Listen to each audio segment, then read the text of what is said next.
Gene संकल्पना में आज हम लोग आनुवांशिक संकेतों के बारे में पढ़ेंगे कि इनकी खोज कैसे हुई और ये कितने प्रकार के पाए जाते हैं और इनकी विशेषताएं क्या है, और इसी प्रकार से प्रोटीन संश्लेषण किस प्रकार से होता है, उसके विभिन्न चरण कौन कौन से हैं, उनके बारे में हम आज पढ़ेंगे। तो जीन संकल्पना या जीन कॉन्सेप्ट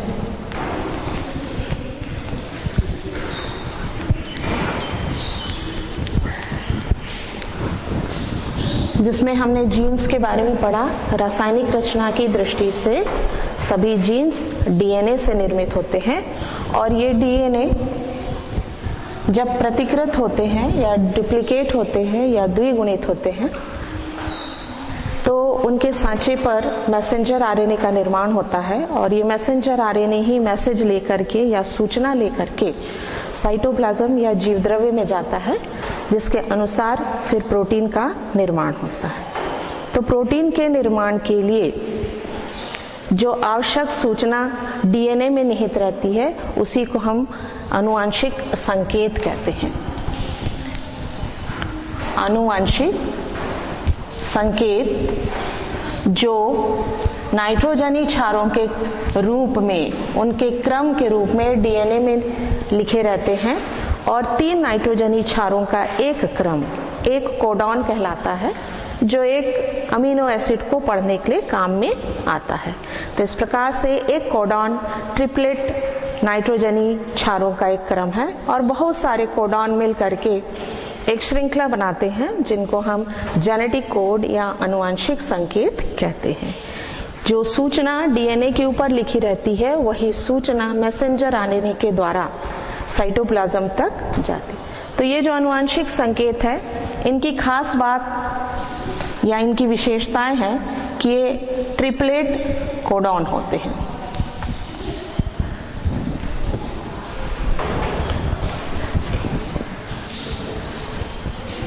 ट्रिपलेट कोडॉन होते हैं।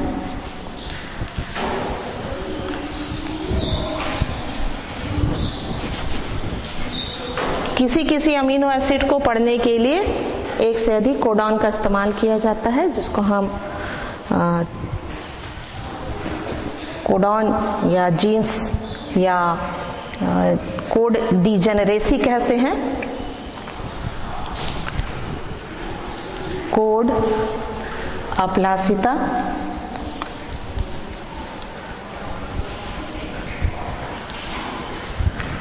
अंग्रेजी में जिसको कहते हैं डीजेनेरेसी।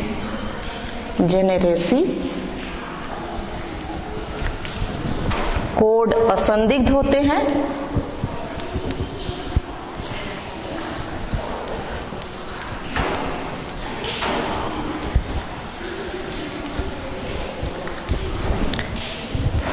कोड या जेनेटिक कोड जिसको हम कह रहे हैं सार्वत्रिक होते हैं।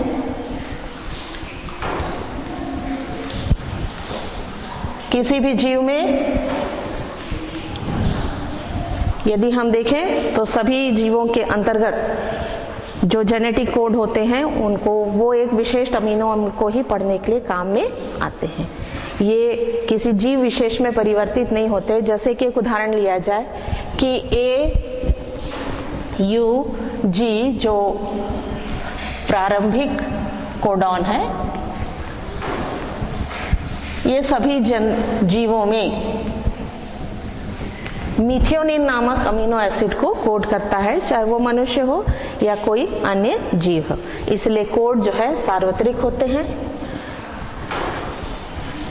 कोड नॉन ओवरलैप होते हैं।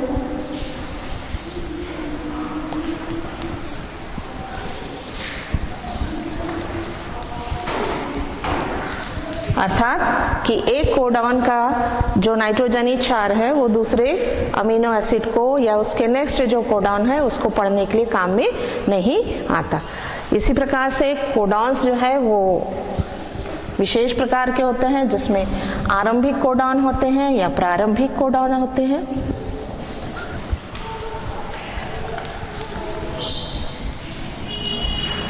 प्रारंभिक कोडॉन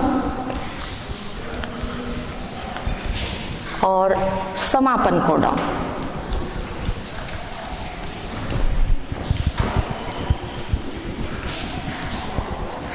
समापन कोडॉन किसी भी जेनेटिक कोड के प्रारंभ में कुछ ऐसे कोडॉन्स होते हैं जो क्रिया की शुरुआत करते हैं, जिसमें AUG प्रमुख है, जो कि पॉलीपेप्टाइड श्रृंखला का आरंभन करता है। और अंतिम में इस जेनेटिक कोड के अंत में या मैसेंजर RNA के अंत में कुछ ऐसे कोडॉन्स होते हैं जिसके कारण पॉलीपेप्टाइड श्रृंखला का बनना या उसका समाप्त होना इंगित करता है, जिसमें कि UAA, UAG और UGA ये तीनों कोडॉन समापन कोडॉन के नाम से जाने जाते हैं, जिनको पहले नॉनसेंस कोडॉन्स भी कहा जाता था। मतलब ये कोडॉन जहां पर भी हैं, इसका अर्थ है कि पॉलीपेप्टाइड श्रृंखला वहां पर समाप्त हो जाती है। और AUG जहां पर भी शुरुआत में है, जिस भी सिस्ट्रॉन के शुरू में है, वहां से पॉलीपेप्टाइड श्रृंखला आरंभन करती है। इस प्रकार से आनुवंशिक कोड जो है वो नाइट्रोजनी क्षारों के विशेष क्रम होते हैं। 3-3 नाइट्रोजनी क्षारों का एक क्रम एक विशेष अमीनो एसिड को पढ़ने के लिए काम में आता है। एक कोडॉन से एक ही अमीनो एसिड पढ़ने के लिए काम में आता है। कुछ ऐसे भी अमीनो एसिड्स होते हैं जिनके लिए एक से अधिक कोडॉन का इस्तेमाल किया जाता है, और इसी प्रक्रिया को हम कहते हैं कोड डिजेनरेसी। कोड असंदिग्ध होते हैं, उसमें किसी शंका की बात नहीं होती कि ये अमीनो एसिड को पढ़ने के लिए काम में आएगा या नहीं आएगा। ये बिल्कुल डेफिनेट है, फैक्ट है, क्योंकि ये प्रयोगों द्वारा सत्यापित किया गया है, खोज किया गया है। कोड सार्वत्रिक होते हैं, मतलब जो कोड होते हैं, कोडॉन्स होते हैं, वो एक ही प्रकार के होते हैं और हर जीव में उनके द्वारा एक विशेष अमीनो एसिड को ही पढ़ने के लिए काम में लाया जाता है। जैसे कि उदाहरण अपन ने पढ़ा कि AUG से मिथियोनिन, AUG से मिथियोनिन नामक अमीनो एसिड को कोड किया जाता है या पढ़ा जाता है, जो सभी जीवों में एक ही प्रकार का होता है। इसी प्रकार से एक कोड जो है वो दूसरे कोड के साथ मिक्स नहीं होता, ओवरलैप नहीं होता। कोडॉन्स कुछ ऐसे होते हैं जो पॉलीपेप्टाइड श्रृंखला का आरंभन करते हैं, और कुछ कोडॉन्स रहते हैं जो कि समापन भी करते हैं। इस प्रकार से ये जो जेनेटिक कोड है या आनुवंशिक संकेत है, इनकी खोज के लिए नीरेनबर्ग और मथाई, मार्शल नीरेनबर्ग और मथाई नामक साइंटिस्ट ने सबसे पहले खोज की। उन्होंने एक कृत्रिम आनुवंशिक संकेत बनाया, मैसेंजर RNA बनाया, और उस मैसेंजर RNA के द्वारा उन्होंने एक कृत्रिम पॉलीपेप्टाइड श्रृंखला का निर्माण किया। तो मार्शल नीरेनबर्ग और मथाई के अनुसार, मार्शल नीरेनबर्ग और मथाई, इन्होंने सबसे पहले, जो ये दोनों ही जैव रसायन के ज्ञाता थे, और उन्होंने अपने प्रयोग से जो मैसेंजर RNA बनाया था उसमें केवल एक ही प्रकार के संकेत थे, और उसको नाम दिया उन्होंने पॉली-यू। पॉली-यू। मार्शल नीरेनबर्ग और मथाई। फिर इस पॉली-यू को उन्होंने एक ऐसे तंत्र में रखा जिसमें कोशिका नहीं थी, लेकिन पॉलीपेप्टाइड श्रृंखला बनाने के लिए या प्रोटीन के निर्माण के लिए या एंजाइम के निर्माण के लिए सभी आवश्यक तत्व वहां मौजूद थे, और साथ में ATP भी मौजूद था। ATP के कारण जो उपापचयी क्रियाएं होती हैं उनको ऊर्जा प्राप्त होती है। तो कोशिका रहित तंत्र में उन्होंने इस पॉली-यू को रखा। पॉली-यू मतलब ऐसा मैसेंजर RNA जिसमें सारे नाइट्रोजनी क्षार U प्रकार के ही थे। U sugar, U sugar और phosphorus। इस प्रकार से U U U sugar, phosphorus,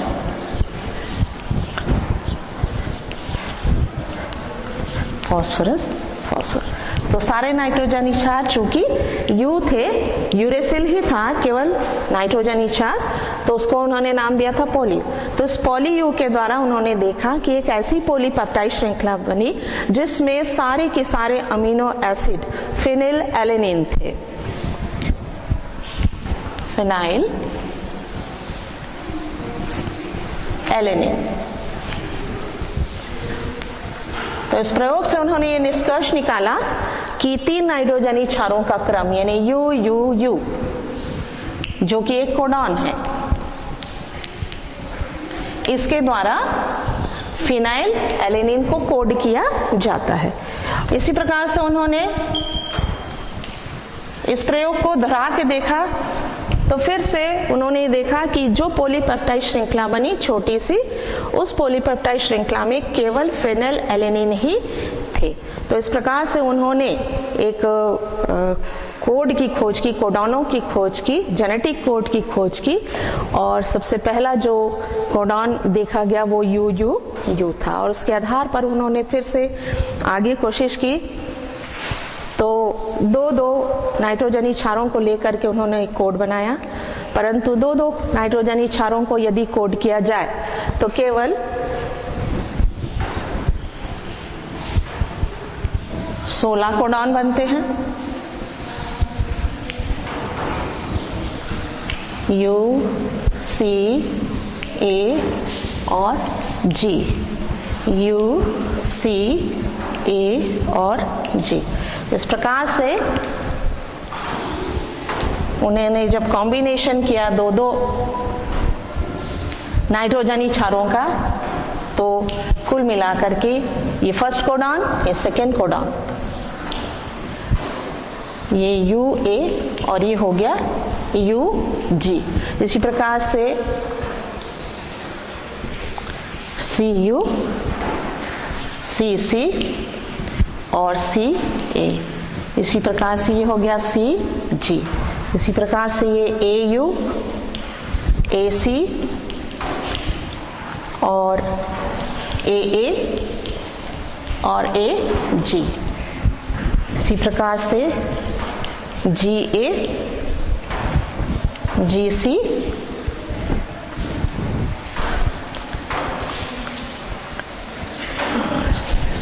sorry ji you, पहला जो आएगा वो है जी यू, जी यू, जी सी, जी ए और जी जी। तो कुल मिलाकर के केवल 16 कोडॉन प्राप्त हुए, जो कि 20 अमीनो एसिड को पढ़ने के लिए काफी नहीं थे। तो मार्शल नीरनबर्ग और मथाई ने आगे चल करके उसके लिए, और डॉक्टर खुराना इस काम में उन्होंने मदद की, जिसके द्वारा फिर ट्रिपलेट कोडॉन का क्रम चला। मतलब 3 नाइट्रोजनी क्षारों का कॉम्बिनेशन किया गया और उस आधार पर लगभग 64 कोडॉन्स बने, और उन 64 कोडॉन्स की सहायता से 20 अमीनो एसिड्स को आसानी से पढ़ा जा सकता। तो इसी प्रकार से हम चार्ट बना करके, जिसमें पहला हिस्सा हमारा फर्स्ट नाइट्रोजनी, फर्स्ट बेस का होता है, फर्स्ट नाइट्रोजनी क्षार का, ये दूसरा नाइट्रोजनी क्षार, और इसके बाजू में यदि हम लिखें तो तीसरा नाइट्रोजनी क्षार के द्वारा हम 3 नाइट्रोजनी क्षारों का कोडॉन बना सकते हैं, और उसके आधार पर जिसमें लगभग 61 कोडॉन्स का इस्तेमाल एक अमीनो एसिड्स को पढ़ने के लिए काम में लाया जा सकता है। 20 अमीनो एसिड्स को पढ़ने के लिए 64 कोडॉन्स पर्याप्त होते हैं, जिसमें से कई कोडॉन्स जो है, 3 कोडॉन्स जो है वो समापन कोडॉन होते हैं, नॉनसेंस कोडॉन होते हैं, जिनसे किसी भी प्रकार के अमीनो एसिड को कोड नहीं किया जाता। बाकी 61 कोडॉन्स जो होते हैं वो 20 अमीनो एसिड्स के लिए काम में लाया जाता है, पढ़ने के लिए काम में लाया जाता है। इस प्रकार से मैसेंजर आरएनए के ऊपर लिखित या निर्देशित नाइट्रोजनी क्षारों का वह क्रम जिसमें कि एक पॉलीपेप्टाइड श्रृंखला को निर्मित करने के लिए अमीनो एसिड्स के जुड़ने का क्रम निर्धारित रहता है या संकेत के रूप में लिखा रहता है, वो आनुवंशिक संकेत कहलाता है। इन्हीं आनुवंशिक संकेतों के कारण या उन्हीं आनुवंशिक संकेतों के आधार पर प्रोटीन का संश्लेषण होता है और उसी प्रोटीन के द्वारा जीवों में एंजाइमों का निर्माण होता है और उन्हीं एंजाइमों के द्वारा उपापचयी क्रियाएं संपन्न होती है और उन्हीं उपापचयी क्रियाओं के द्वारा जीवों में विभिन्न प्रकार के लक्षण प्रकट होते हैं। इस प्रकार से जीन अपने आप को एक्सप्रेस करते हैं या अपनी अभिव्यक्ति प्रदर्शित करते हैं। तो ये प्रोटीन संश्लेषण किस प्रकार से होता है और इसके विभिन्न चरण कौन कौन से हैं, ये अपन लिखेंगे।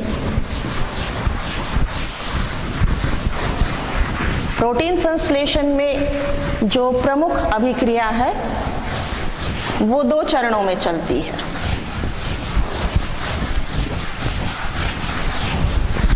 पहली क्रिया जो है वो ट्रांसक्रिप्शन कहलाती है और दूसरी क्रिया ट्रांसलेशन या अनुलिपिकरण कहलाती है।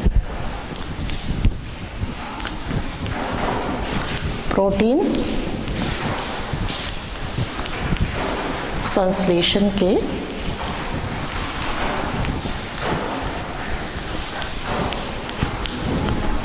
पहला है अनुलेखन,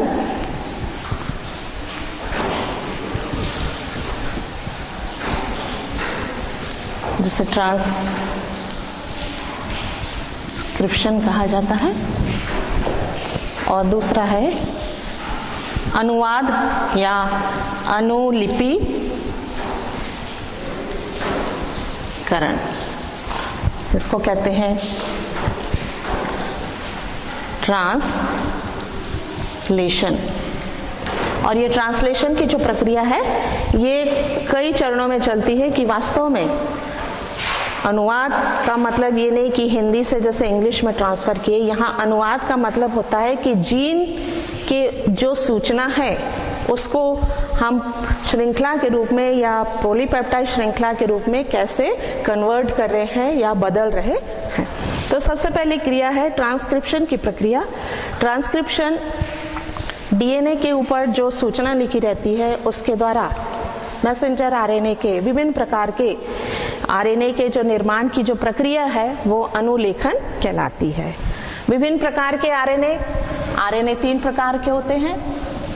आरएनए जो पहला प्रकार होता है वह है मैसेंजर आरएनए, दूसरा होता है ट्रांसफर आरएनए, तीसरा होता है राइबोसोमल आरएनए। मैसेंजर आरएनए जो मैसेज लेकर केंद्रक से कोशिका द्रव में जाता है। ट्रांसफर आरएनए जिनके ऊपर लिखे हुए कोड के अनुसार अमीनो एसिड्स को मैसेंजर आरएनए तक लाया जाता है। और राइबोसोमल आरएनए ये राइबोसोम्स के साथ जुड़े रहते हैं और प्रोटीन संश्लेषण में मदद करते हैं। राइबोसोम्स प्रोटीन संश्लेषण के कारखाने कहलाते हैं। राइबोसोम्स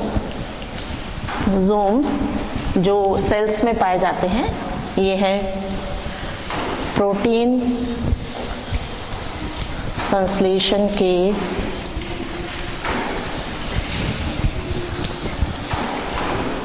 कारखाने, फैक्ट्रीज होती हैं जहां पर कि प्रोटीन निर्मित होता है। और ये प्रोटीन एंजाइम के रूप में जब काम करता है तभी उपापचयी क्रियाएं संचालित होती हैं। तो ये तीनों प्रकार के राइबोसोमल आरएनए, ट्रांसफर आरएनए और मैसेंजर आरएनए का निर्माण डीएनए से ही होता है और ये क्रिया कहलाती है ट्रांसक्रिप्शन की प्रक्रिया। ट्रांसक्रिप्शन के बारे में अपन ने पहले भी थोड़ा पढ़ा था। जब डीएनए का द्विगुणन होता है तो डीएनए का अणु खुल करके 2 भागों में बढ़ जाता है। दोनों सप्लीमेंट्री या उसके कॉम्प्लीमेंट्री तंतु अलग हो जाते हैं और उसके खांचे पर, उसके सांचे पर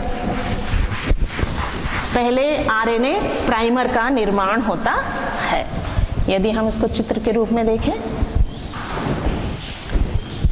तो ये डीएनए का मुख्य अणु होता है और टूटने के बाद ये सांचा निर्मित करता है इस सांचे पर, दोनों तरफ के सांचे पर 5 3 3 5 ये दो प्रकार के स्ट्रैंड्स या तंतु होते हैं। एक को हम लीडिंग स्ट्रैंड कहते हैं और एक हम लेजिंग स्ट्रैंड कहते हैं। इनके सामने इनका जो सांचा बना है या खांचा बना है या टेम्पलेट बना है, उसके ऊपर सबसे पहले मैसेंजर आरएनए निर्मित होता है और ये मैसेंजर आरएनए जो है आरएनए प्राइमर या प्रारंभिक या इनिशियल आरएनए कहलाता है। और फिर इसके ऊपर डीएनए के अणु निर्मित होते हैं।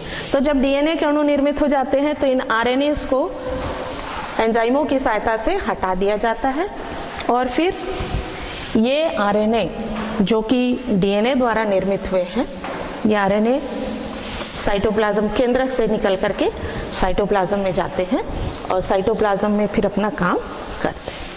तो इसमें जो पहली प्रक्रिया होती है ट्रांसलेशन की या अनुलिपिकरण की जो प्रक्रिया होती है, वो सबसे पहले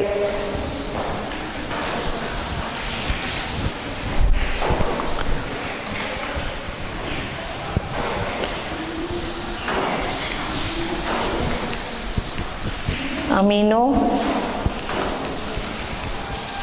अम्ल का सक्रियण, दूसरी क्रिया होती है सक्रिय अमीनो अम्ल का ट्रांसफर आरएनए से जुड़ना।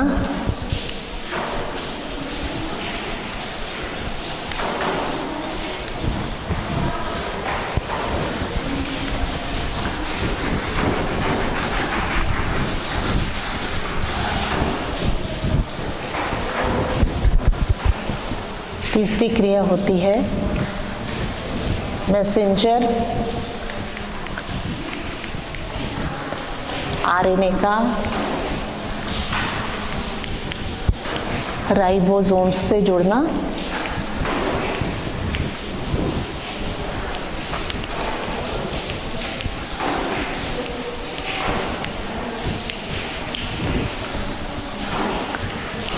चौथी प्रक्रिया होती है पॉलीपेप्टाइड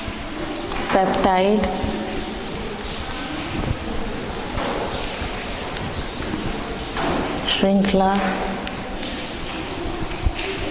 का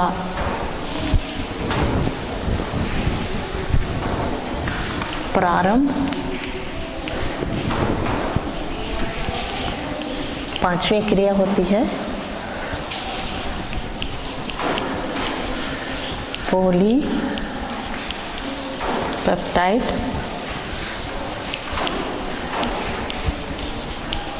श्रृंखला का दीर्घीकरण।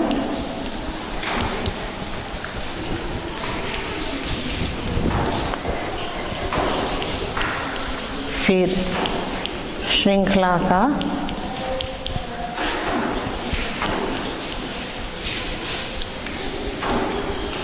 समापन।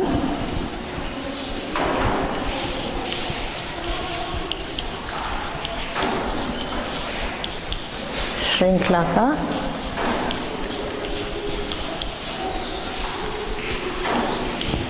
मोचन।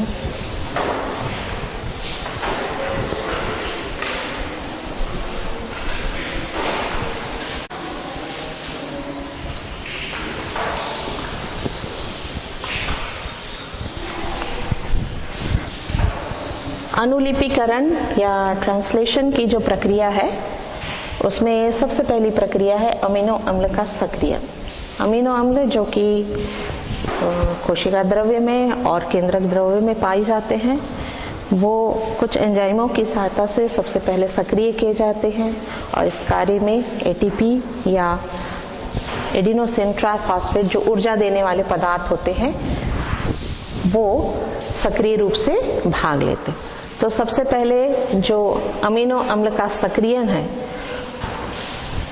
उसके लिए एक विशेष प्रकार का एंजाइम वहाँ पर भाग लेता है, उसका नाम है अमीनो एसाइल सिंथेटेज या अमीनो एसाइल एडिनिलेट सिंथेटेज या अमीनो अम्ल ट्रांसफर आरएनए सिंथेटेज एंजाइम, जो कि अमीनो एसिड्स को सक्रिय करने का काम करता है।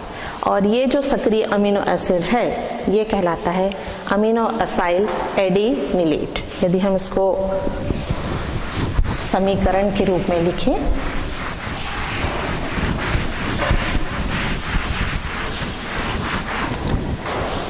अमीनो अम्ल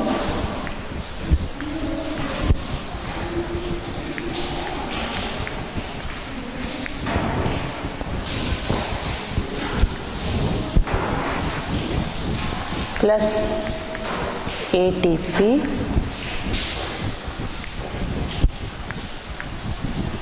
amino acyl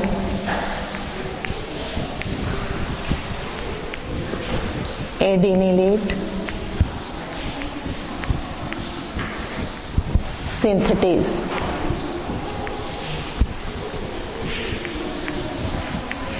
amino acyl adenylate synthetase, इसको आप जो कॉम्प्लेक्स बनता है अमीनो एसिड और ATP in the presence of amino acyl adenylate synthetase enzyme की उपस्थिति में, वो है सक्रिय अमीनो अम्ल, या फिर दूसरे शब्दों में हम इसको कहते हैं अमीनो एसाइल एडिनिलेट।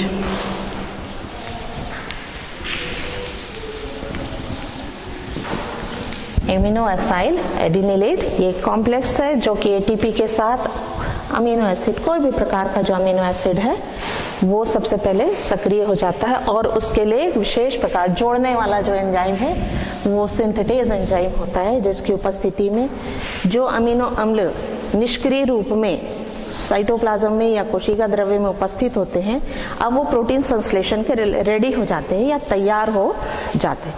जब ये अमीनो एसिड सक्रिय हो जाते हैं, उसके पश्चात सक्रिय अमीनो अम्ल का ट्रांसफर आरएनए से जुड़ना, वे विशेष प्रकार के ट्रांसफर आरएनए से जाकर के जुड़ जाते। वहां पर भी एक एंजाइम जो कि सक्रिय अमीनो एसिड को ट्रांसफर आरएनए से जोड़ने का काम करता है, जैसे कि नाम से लग रहा है अमीनो या active amino acid transfer RNA synthetase वहां पर काम करता है। तो यदि हम इसको समीकरण के रूप में लिखें,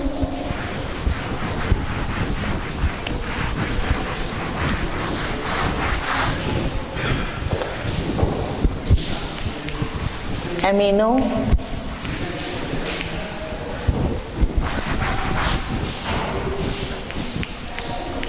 एसाइल एडिनिलेट, या शॉर्ट में जिसको हम एक्टिव अमीनो एसिड या सक्रिय अमीनो अम्ल कहते हैं, ये भी एटीपी की सहायता से ट्रांसफर आरएनए से जाकर के जुड़ जाता है, और इसके लिए भी amino acyl transfer RNA synthetase enzyme काम करता है, जिसकी सहायता से अब एक कॉम्प्लेक्स बन जाता है जिसको हम कहते हैं active amino acid transfer RNA complex. Active या सक्रिय amino acid transfer RNA complex. ये कॉम्प्लेक्स जो है अस्थायी होता है, ये ध्यान रखेंगे कि ये एक दूसरे से टाइटली नहीं जुड़े रहते हैं, अन्यथा जब ट्रांसफर आरएनए मैसेंजर आरएनए के पास उन अमीनो एसिड को पकड़ कर ले जाएगा तो वो एक दूसरे से पृथक नहीं हो पाएंगे, इसीलिए ये जो कॉम्प्लेक्स बनता है ये अस्थायी कॉम्प्लेक्स होता है। तो अमीनो एसाइल एडिनिलेट, जिसको हम सक्रिय अमीनो एसिड कहते हैं, एटीपी की सहायता से ट्रांसफर आरएनए से जाकर जुड़ जाता है सिंथेटेज एंजाइम की उपस्थिति में और एक अस्थायी कॉम्प्लेक्स बनाता है। फिर ये कॉम्प्लेक्स जो है अगली प्रक्रिया में मैसेंजर आरएनए से जाकर के जुड़ जाता है। तो मैसेंजर आरएनए से जुड़ने के से पहले जो मैसेंजर आरएनए है वो स्वयं सक्रिय होता है और जाकर के राइबोसोम्स से जुड़ जाता है। तीसरी जो प्रक्रिया है या तीसरा चरण अनुलिपीकरण का या ट्रांसलेशन का, पॉलीपेप्टाइड श्रृंखला के रूप में जो जेनेटिक कोड का ट्रांसलेशन हो रहा है, अनुवाद हो रहा है, उसमें तीसरी प्रक्रिया में मैसेंजर आरएनए सबसे पहले राइबोसोम्स के छोटे सब यूनिट से जुड़ता है। जैसे ये मैसेंजर आरएनए है तो सबसे पहले राइबोसोम्स का छोटा सब यूनिट मैसेंजर आरएनए के श्रृंखला के सामने से जुड़ जाता है और ये क्रिया जो है वो मैग्नीशियम आयन, इसके लिए जरूरी है मैग्नीशियम आयंस जो है वहां पर बहुतायत से उपस्थित हो, तभी उसके राइबोसोम्स के दोनों सब यूनिट आपस में जुड़ते हैं। जो बड़ा सब यूनिट होता है वो ऊपर जाकर के जुड़ जाता है और इसमें दो साइट होते हैं या दो जगह होती है। एक को कहते हैं ए साइट और दूसरे को हम कहते हैं डी साइट। इसको एक्सेप्टर साइट कहते हैं, ए साइट को एक्सेप्टर साइट कहते हैं और इसको डोनर साइट कहते हैं। जो छोटा सब यूनिट होता है वो मैसेंजर आरएनए का जो सबसे पहला कोडॉन होता है जो कि होता है AUG, वहां पर जाकर जुड़ जाता है और इस AUG के अनुसार अब जो सक्रिय amino acid transfer RNA complex बना है वो ट्रांसफर आरएनए पहले प्रकार का AUG के अनुसार, AUG के द्वारा जिस भी अमीनो एसिड को कोड किया जाता है उस कोड के अनुसार सबसे पहले वो लाएगा मिथियोनिन। डी साइड पे जो ला रहा है वो मिथियोनिन को लाएगा।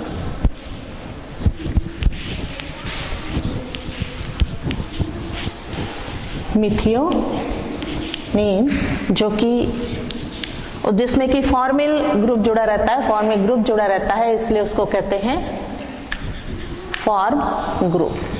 फॉर्माइलेटेड मिथियोनिन, फॉर्माइलेटेड मिथियोनिन सबसे पहले ट्रांसफर आरएनए के साथ आकर के इस राइबोसोम्स के डी साइट पर जुड़ जाता है और जो ए साइट होता है उस पर के दूसरा ट्रांसफर आरएनए दूसरे कोड को ला करके जोड़ देता है। सबसे पहले जो मिथियोनिन है वो श्रृंखला के सबसे पहले, पॉलीपेप्टाइड श्रृंखला के सबसे पहले या सबसे पहला अमीनो एसिड होता है। फिर जब वो ट्रांसफर आरएनए मिथियोनिन को ला करके जोड़ देता है तो ये जो राइबोसोम है ये आगे खसक जाता है। मान लीजिए यहाँ पर लिखा रहेगा CUG, तो अभी ये कोड, ये राइबोसोम सेकेंड कोड पर आ जाता है। सेकेंड कोड पर आने पर ए साइट का जो मिथियोनिन है वो डी साइट पर खसक जाता है।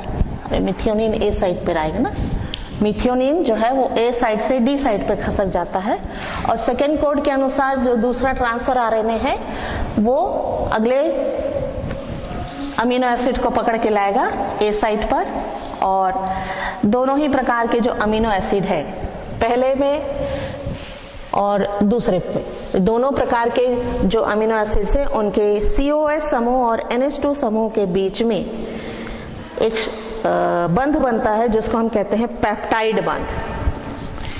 NH2 समूह और COOS समूह, इन दोनों के बीच में बनने वाले बंध को हम कहते हैं पेप्टाइड बंध। और इसी बंध के कारण ही जो श्रृंखला है वो पॉलीपेप्टाइड श्रृंखला कहलाती है या पॉलीपेप्टाइड चेन कहलाती है, क्योंकि इसमें बहुत सारे पेप्टाइड बंध पाए जाते हैं। तो इस प्रकार से जैसे जैसे राइबोसोम्स आगे खसकते जाते हैं, ए साइट का जो चेन है, ए साइट के जो अमीनो एसिड्स है और डी साइट के अमीनो एसिड से जुड़ते जाते हैं और श्रृंखला जो है वो पीछे की ओर बाहर निकलती जाती है। जैसे ही ये स्थान खाली होता है, अगला राइबोसोम का जो यूनिट है, दोनों सब यूनिट, छोटा सब यूनिट जो लगभग 30S टाइप का होता है और बड़ा सब यूनिट जो है वो 50S का भी हो सकता है और 70S टाइप का भी हो सकता है। तो दोनों ही सब यूनिट आकर के मैग्नीशियम आयन की उपस्थिति में जुड़ जाते हैं। इस प्रकार से एक मैसेंजर आरएनए के ऊपर कई राइबोसोम्स चिपके हुए रहते हैं। यदि इनको साइटोप्लाज्म में देखा जाए तो छोटा सब यूनिट नीचे, बड़ा सब यूनिट ऊपर, उसके साथ एक श्रृंखला, उसके आगे उससे बड़ी श्रृंखला, फिर उससे आगे उससे बड़ी श्रृंखला। जो सबसे आगे जो राइबोसोम होगा उसमें सबसे लंबी श्रृंखला होगी, क्योंकि वो सबसे पहले पॉलीपेप्टाइड श्रृंखला बनाना आरंभ किया है। तो इस प्रकार से श्रृंखला के लंबाई और उसमें उपस्थित जितने अमीनो एसिड्स हैं उनके आधार पर इस मैसेंजर आरएनए की जो लंबाई है या जो उसका आरंभक सिरा या अंतिम सिरा, इसकी पहचान होती है। जिधर छोटे चेन युक्त राइबोसोम्स होते हैं वो शुरुआती सिरा होता है और जिधर बड़े श्रृंखला वाले राइबोसोम्स होते हैं वो पीछे की ओर या आगे की ओर अग्रसर होते दिखाई देते। जब ये राइबोसोम्स श्रृंखला के मैसेंजर आरएनए के लास्ट में पहुंचते हैं या अंत में, तो वहां पर पॉलीपेप्टाइड श्रृंखला के लिए कुछ ऐसे कोडॉन्स होते हैं जिनको हम समापन कोडॉन्स कहते हैं। सबसे पहले मैसेंजर आरएनए राइबोसोम से जुड़ा, राइबोसोम से जुड़ने के बाद श्रृंखला जो है वो प्रारंभ हो जाती है, पॉलीपेप्टाइड श्रृंखला बनना प्रारंभ हो जाती है। फिर वो जैसे जैसे आगे बढ़ते जाती है श्रृंखला जो है, पॉलीपेप्टाइड श्रृंखला वो लंबी होती जाती है, दीर्घ हो जाती है, बड़ी होती जाती है और जब लास्ट में जहां पर कि 3 समापन कोडॉन्स पाए जाते हैं,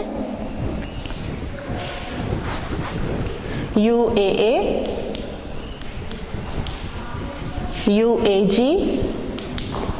और UGA, जैसे ही ये लास्ट में पहुंचते हैं इन समापन कोडॉन्स की सहायता से श्रृंखला का समापन हो जाता है और पॉलीपेप्टाइड श्रृंखला कुछ एंजाइमों की सहायता से राइबोसोम से पृथक कर दी जाती है, जिनको हम मोचक या रिलीज्ड फैक्टर कहते हैं। R1 और R2 ऐसे रिलीज्ड फैक्टर होते हैं जिनकी सहायता से पॉलीपेप्टाइड श्रृंखला जो कि राइबोसोम से जुड़ी हुई है उसको पृथक कर दिया जाता है। और जो राइबोसोम्स के 2 सब यूनिट होते हैं वो भी एक फैक्टर या एक कारक के कारण पृथक कर दिए जाते हैं और उसमें वो फैक्टर होता है F3 फैक्टर। श्रृंखला का मोचन और समापन जो है वो R1 और R2 के कारण होता है। वो वास्तव में एक प्रकार के एंजाइम ही हैं जो कि पॉलीपेप्टाइड श्रृंखला को राइबोसोम से अलग करने का काम करते हैं। जब श्रृंखला का मोचन हो जाता है या रिलीज्ड हो जाते हैं, उसके पश्चात अंत में उसका मॉडिफिकेशन होता है। पॉलीपेप्टाइड श्रृंखला के 2 सिरे होते हैं, एक N सिरा होता है और एक सिरा होता है C सिरा। N सिरा, N हिस्सा, जिधर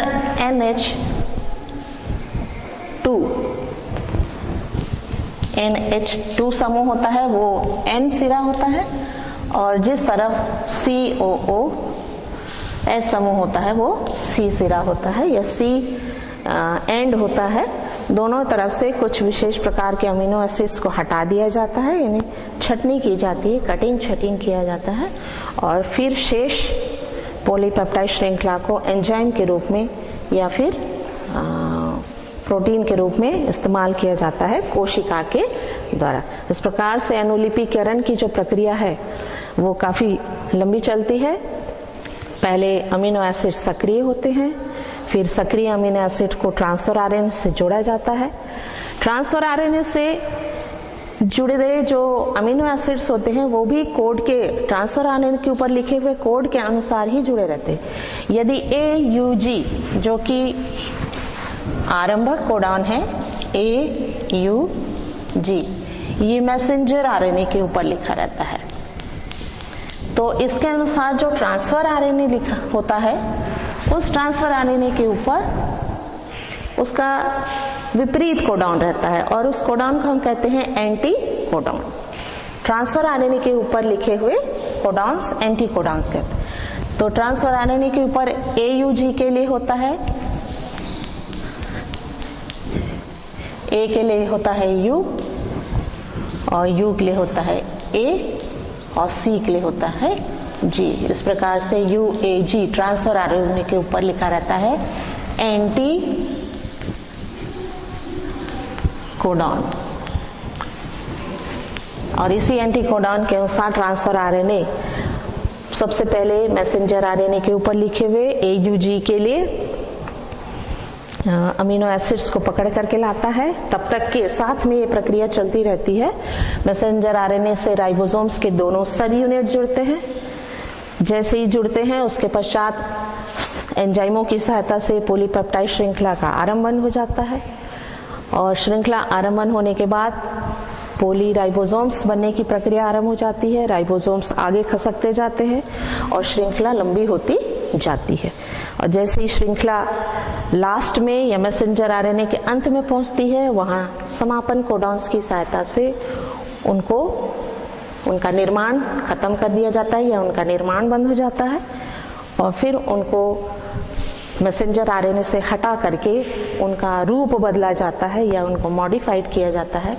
इस प्रकार से पॉलीपेप्टाइड श्रृंखला के निर्माण के रूप में जेनेटिक कोड का अनुवाद होता है या ट्रांसलेशन होता है, और दो चरण मतलब ट्रांसक्रिप्शन, अनुलेखन और अनुलिपिकरण, ये दो स्तरों में प्रोटीन का निर्माण होता है। तो इसके जो प्रमुख बिंदु हैं उसमें सबसे खास बात अमीनो एसिड्स को सक्रिय होना है।